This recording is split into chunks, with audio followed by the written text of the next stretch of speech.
You went disappearing after the Lakers, I want to say, got eliminated the playoffs. What did you do? Where did you go? We missed you on Twitter.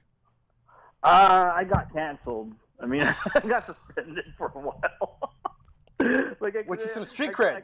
I got locked out. I mean, I don't want to say suspended, but I got locked out. Right? I couldn't for whatever reason, and then I had to go on my backup, and I didn't want to get that one compromised, so I didn't tweet for a while. You know what I mean? I just stayed low key for a while. But yeah, that's what ended up happening. I try not to do these things, and I ended up lo and behold, what happened the other day? I got suspended for taunting the Padres' social media account. What? Really? Again? Yeah, I did. I'm not even kidding. I'll show you guys the screenshots later. Yeah. Okay, look, by the way, as much as we want to complain about Clipper fans, as we were saying on Twitter in the first segment, Padre fans, the worst on Twitter. They are the worst. I can't stand them. They're whiny. Oh, not only that, but they're all imagine Padres and Clipper fans. They actually exist. All right, it's the worst thing. It's the most. They're always talking trash. The team never accomplished anything. It's why are you in this? Why do you think that you could be? You're in a position to be talking anything? Who else do they root for? The Confederacy? Right. So, no, go ask Mark what he tweeted the other day. I mean, not the other day, but a few months ago. And then Padres fans were like, "What do you mean by that?" The Bauer stuff. Yeah, because when the first report came out about someone suing Bauer, I was like, I bet she was from San Diego. And I was drunk on the internet at 11 p.m. at a mic, and I didn't think nothing of it. But I literally pissed off the whole internet from San Diego. And it turns out I was right. And then we just laughed eternally because we're just watching out for the woke police going after us. So we're just DMing each other holy crap, dude, I was right. Yeah, because it was a joke, but you know what? It was I would have put money on it that he was kind of right, because baseball's just weird. It has some weird culture, you know what I mean? Mm-hmm. And then lo and behold, he was right. And then the people who were talking on that trash, what do you mean by that? You're a misogynist or whatever. And then not a single response.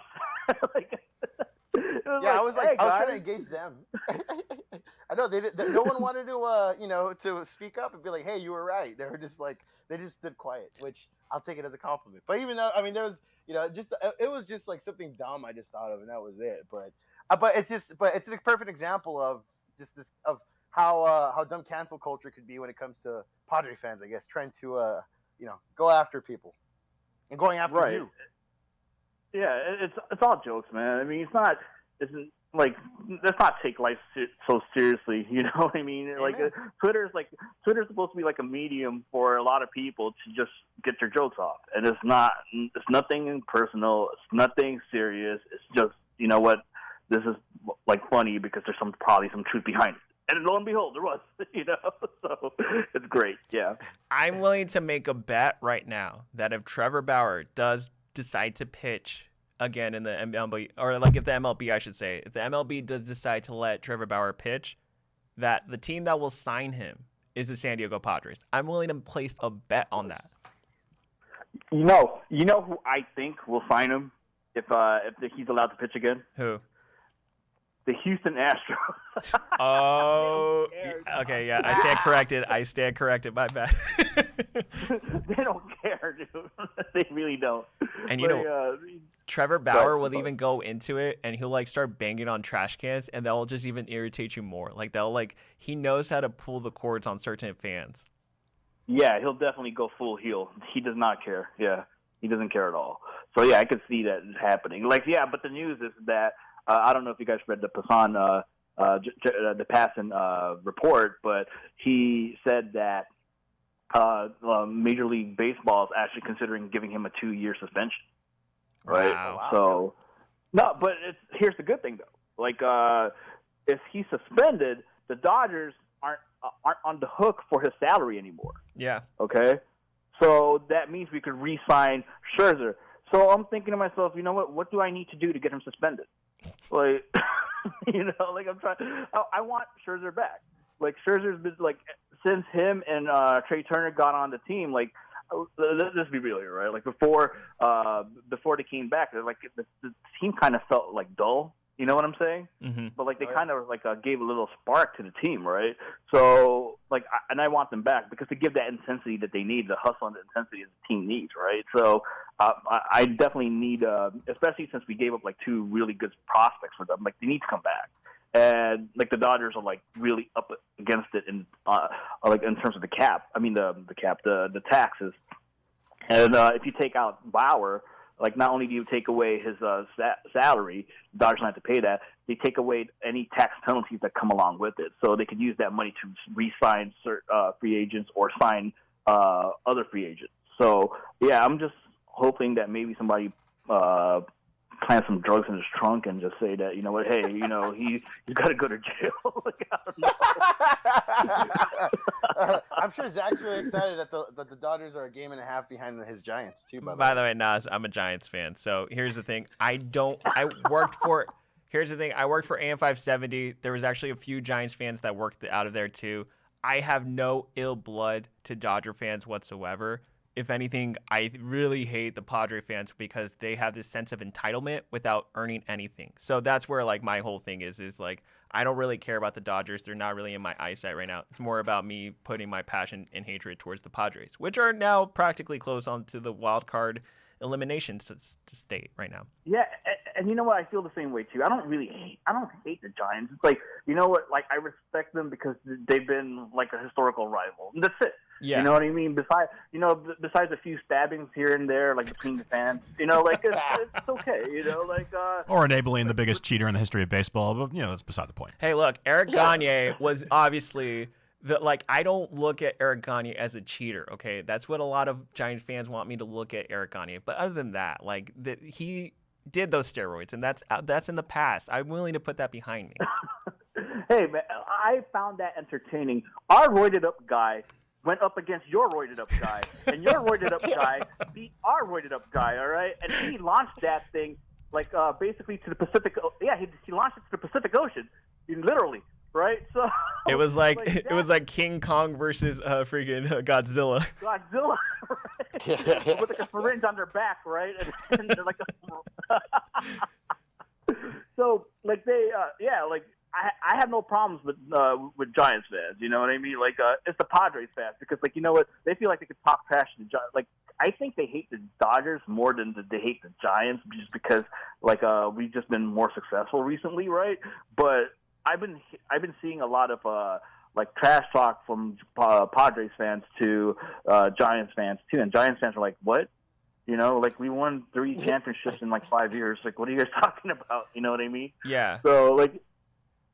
Yeah, so I understand the frustration when it comes to that, and I definitely understand, bro. Yeah, and I'm with you on that 100%. Yeah.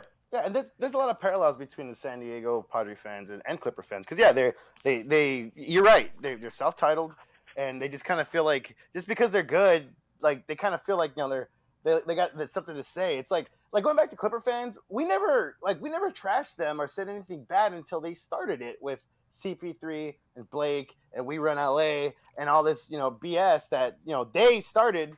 I mean, we were down, yeah, we sucked, but we're still minding our own business. But they're the ones that kind of initiated, I always felt. Padre fans, same thing. They got a little better, they got a little bit more relevant, and then they start trashing again. It's like, or they start trash talking. I'm like, hey, dude, like, ease back a little bit. Like, you know, yeah, they're rival teams, but, you know, win something first before you start talking is just, that's my rule, at least. No, I agree with you because that's how I felt. I felt the same way in how it all started, right? Because I actually, like, if you thought about it, like Lakers fans were kind of like not amused, but like sort of low key looking at the Clippers, like in the early 2000s, like with Lamar Odom and Darius Miles and Quentin Richardson, those guys, right? The knuckleheads, right? Like they were a fun team, you know. They what were I mean? fun to watch, yeah.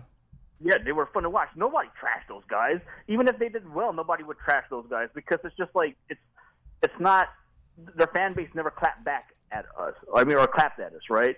So, but then like the whole Lob City thing happened. It's like, and then they started talking all this trash. Oh my God. And it was funny too. I don't know if I showed you guys. I don't know if I showed you guys this graphic or if you've seen it when I tweeted it on Twitter. But there's this stat, right, where it's like since Ballmer took over, like the Lakers have had like a 38% winning percentage. Clippers are like 60% or something like that. And then like how many the division titles and all the other stuff, right? Like they had like all these stats where like the Clippers have been better than the Dodgers. I mean the Lakers since Ballmer took over. Except the bottom line was like championships, numbers of championships. Yeah, it was 0, and then the Lakers won. So it's which is none winning of to those me. stats mattered. Yeah, like none of those stats mattered except for the bottom line. So yeah, it's interesting and it's like annoying when they try to get at you, but then when you clap back at them, they get mad. It's like and they start playing victim. That's the thing that I just like about Clipper fans, and Padres fans have been doing that a lot too. Yeah, there's real quick because I had to go on the Fear LA page. There's this one guy that is a radio host for the Padres station down there in San Diego, and I remember seeing when the Padres were facing the Dodgers earlier in the season. The Dodgers won the first series, and this guy tweeted out, "The protagonist always loses to the big bad rival in the beginning of the movie. We're barely through the opening credits of the season, right?" And when the Dodgers swept the Padres in the middle of it, I just screenshotted the score at the time, 4-0, and I put, "What part of the movie is this?" That's hilarious. And now the and then Padres, he's like, "Oh, it's a trilogy." the Padres are 14.5 games in back of the Giants, who currently have the NL West lead. That's all I want to say. Hey, I got to ask you guys, what do you think is going to be worse? If the Padres, the slander for the Padres, if they miss the playoffs, or the ones that the Clippers went through when they blew that 3-1 lead to the Nuggets? I will. Oh, man. The Clippers were on the verge of it, whereas like the Padres, yeah, they had it, but if it's not as heartbreaking as if when you're in the playoffs and you were so close to advancing. So I would say the Clippers is still worse. Okay. Yeah, That's reasonable. But although I do want to say, because the Padres have putting all their eggs in their basket when it comes to talking trash, I feel like if they do miss the boat this year, there's going to be tons of excuses. But at the same time, like I would have loved to see them, like maybe if it was like them and the Dodgers in the wild card, and of course they lose, I think that would be more heartbreaking for them. Obviously, it'd be enjoyable for us, but at the same time, it'd make me so nervous. I would be so nervous. I'd be throwing up, like even before the first inning. But I don't know. That's kind of hard to say. But I think I got to go Clippers, baby. I don't know. Naz, are you gonna go with the Padres? I'd probably go with the Clippers, man, because that was probably like the best week. Well, actually, it went on for months. The best few months of slander. I swear, like it was the greatest.